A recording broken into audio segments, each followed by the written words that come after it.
It's just going to be a disaster in a nice space, capitalism with the nice space.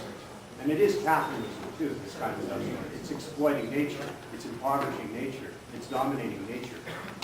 And it'll just be all of the human beings do it. They'll just participate in this. Will be the new dominant class, the proletariat, or the classical society.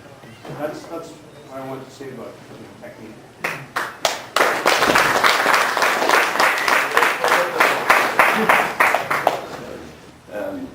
First, I thought it was supposed to be a workshop.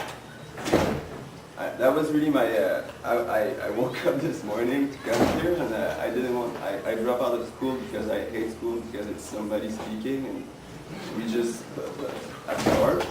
And I thought I'll wake up this morning because it's a workshop. And now I wonder why people want so much to hear about you. I don't know you, and I'm not against individual. And I think that's one comment I want to make. I think there was attack here made through individual, towards individual, and I think we're here to discuss about ideology.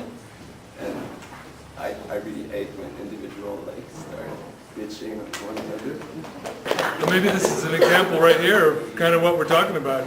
Too many people, you can't have conversation in a workshop. I mean, it's not a workshop. It was not a question, there's a list. It's better here to find out. More organization.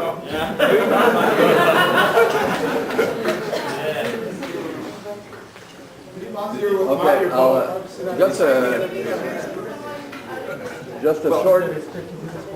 just a short commentary. I think you would make a good hunter because you know how to defend yourself. I see there's no problem in there. Also, there is places in the world, I guess, where there is probably places in the world where that kind of philosophy is going through easier. Where do you, for example, in Quebec, if you go canoeing, it's quite easy. If you're well prepared, it's quite easy to live like a hunter. But I guess in other places like Italy or Germany, it would be harder. Is there places where your philosophy is going through easier than others? Well, it isn't my philosophy.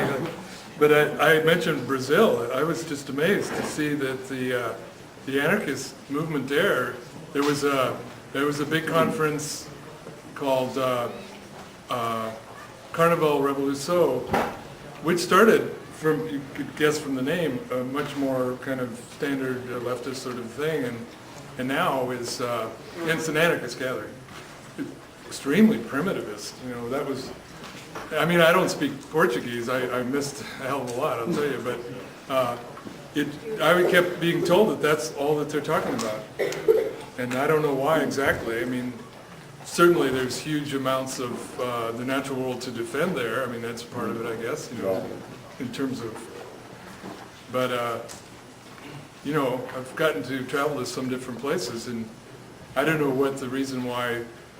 In some places it's more interesting, in some places it's not. I mean, there are some historical reasons, I guess, in some places why I think Germany is not very hospitable, although that seems to be changing. And I mean, I'm not trying to say that anywhere there's this huge tide of primitivism that's sweeping the area or something, the planet or anything, but I don't know. That's, as you say, it looks more feasible in some places. In Oregon, it's easier. Well, yeah, and there's another thing that maybe this falls into the category of trying to gloss over things, but we mostly, I think a lot of us are city people, and we imagine without thinking, there's kind of a hidden assumption that all the world is like the city, and then we think, well, how on earth could this isn't going to happen, but there's a lot of room out there, there really is, I mean, I took a train across Germany from Frankfurt to Berlin a couple of years ago, and I was amazed at how few people I saw. I mean, I'm not saying there's nobody in Germany, of course. It's heavily industrialized, and there's 80 million people there, but yet it's a big country. Or Turkey. There's a green anarchist movement there, there's 70 or 80 million people. It's an even bigger country, so it's not so implausible. It's not so, well, we have now run out of land and it's just so unthinkable to go a different direction. It's not true, I don't think. So the concept, I agree with a lot of what you're saying. I think it's exciting, but the concept of like the primitive affluent society was challenged with was first asserted with the Kung, and then challenged after further investigation that there was actually a lot of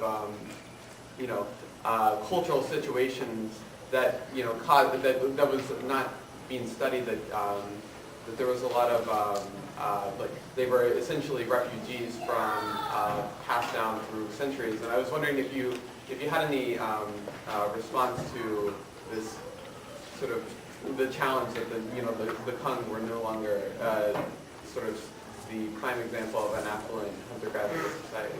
Well, it's a good point. And when you quote something, sometimes it seems like the hidden assumption is everything, you agree with everything and it's going to be eternally valid. And there's a debate going back and forth. Richard B. Lee, of course, is part of that. Who's written more?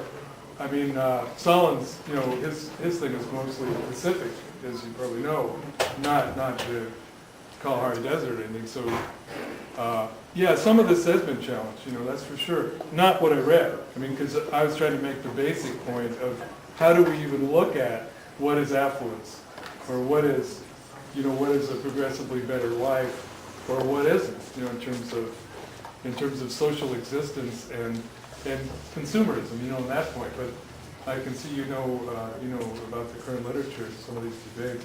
I just didn't want to get into too much detail. It's just there's so much fascinating stuff.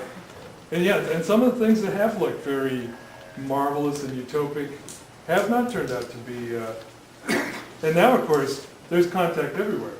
There is no gatherer-hunter people that has not been, that does not have to deal with the dominant, global reality. That's just simply true, no matter where they are.